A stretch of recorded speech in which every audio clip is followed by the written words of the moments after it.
So we were approached by the city in 2017 because this property was literally falling down into the street and onto neighboring properties. At the time, it was pretty much of an emergency in terms of needing to get on site pretty quickly to assess the scope of work that would needed to be done in order to just stabilize the property, make it watertight, and make it safe for redevelopment. So out of that initial conversation, funding always is a question, like how do we pay for this? Historic stabilization is really, really expensive. So in our partnership with the city, they were able to provide most of the funds necessary to cover the stabilization costs of this property. And we entered into an agreement with them to deploy those funds to bring this property into a safer condition. State law is really unique for land banks because the legislation allows us to enter into agency agreements with jurisdictions to take care of blight. And I think many times those agency agreements will contemplate like demolition of a project or of a property. But what we've done a lot here in Cincinnati with our good inventory of historic blighted properties is we look to these instances to see, can we enter into an agency agreement with the city or with our jurisdictional partner in order to go into a property that is abandoned, we don't own it, but if we follow a proper due process and notice to the owners and to the lien holders to get in there and stabilize it to prevent further deterioration.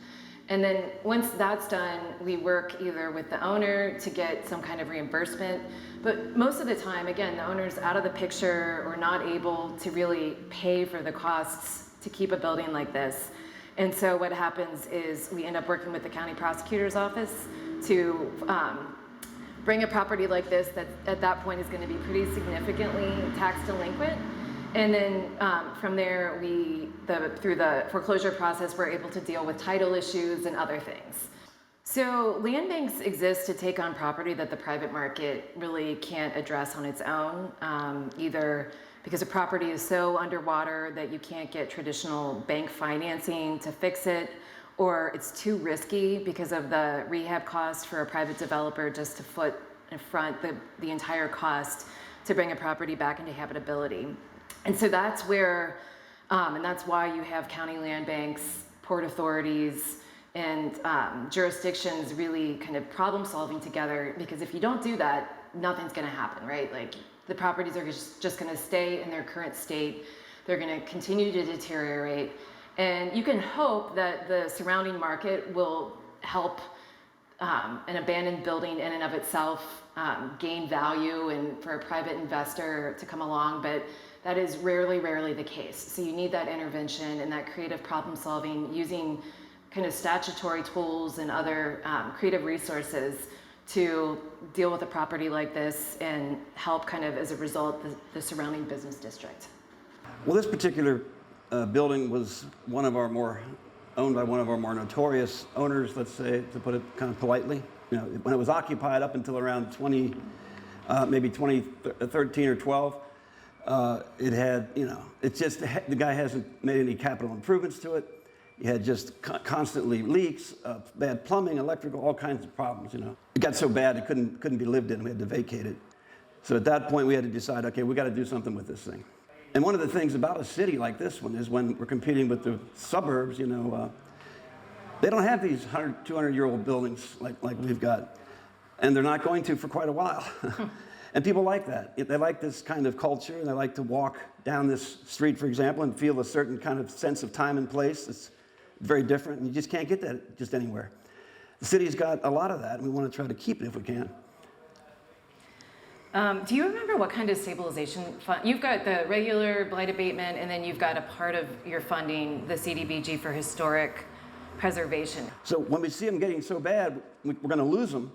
Then we have this little bit of money we can go in and get it from the precipice, pull it back, and get it restored, and maybe it'll get a future like a new lease on life like this building. The land bank is an excellent partner because they've got some tools in their toolbox.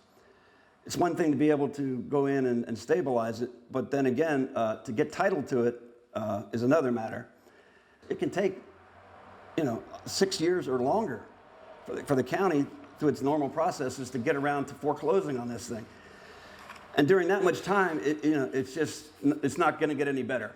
But with the land bank, they can do the expedited foreclosures, so they make an excellent partner to work with on these things to get title.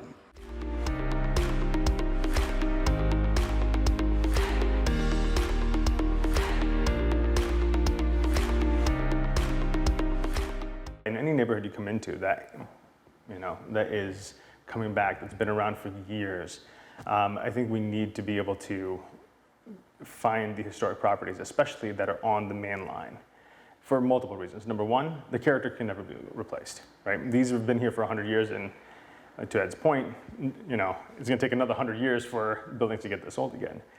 The second thing is there's 3 points, intrinsic beauty inside of these buildings. Just to look at it, you see a sense of history, of permanence.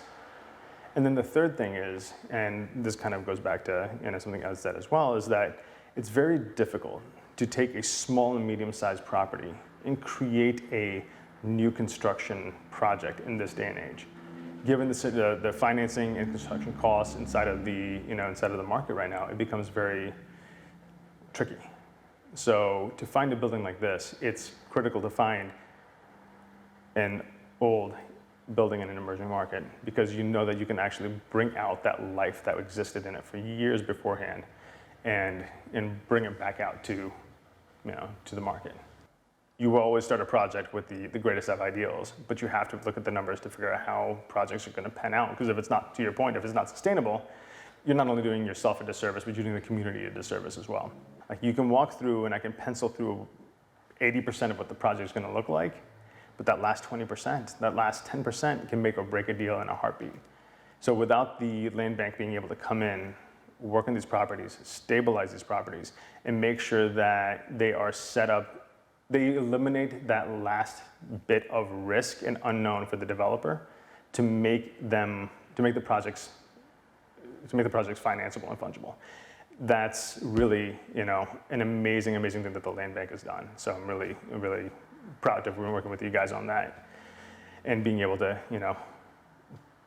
hopefully replicate this step.